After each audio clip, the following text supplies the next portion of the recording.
ఆకలితో చచ్చిపోయినా అడుక్కోని మాత్రం అడుక్కోను. మరి డబ్బులు రావాలంటే ఎలా? అన్నా,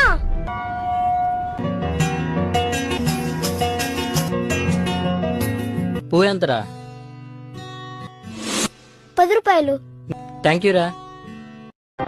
అయ్యా చిన్నపిల్లడైనా అడుక్కోకుండా ఎంత కష్టపడుతున్నాడు చూడరా రేయ్. మన పని చేసుకోవచ్చు కదా. అక్క, అన్నం ఎంత? 30 రూపాయలు. పప్పు 20 రూపాయలు. 2 కల్పించండి అయితే. అయ్యా పక్కనే కూర్చొని అడుక్కోమని చెప్పాను కదా, ఎక్కడికి వెళ్ళావు? మనం అడుకోవద్దు నాన్న. అడుక్కుపోతే తిండెట్లా వస్తుంది అనుకున్నావు? పూలమ్మే నాన్న. ఇదిగో. కలిగిన బాధలన్నీ కదలకు చేరువాయే, బ్రతుకున ఆశలన్నీ ఇక్కడ నుంచి మనం బిచ్చం అడుక్కోవద్దు నాన్న. పూలు అమ్ముకుందాం. ఉన్నట్టు బాయ్ నాన్న. బాయ్ నాన్న, జాగ్రత్త.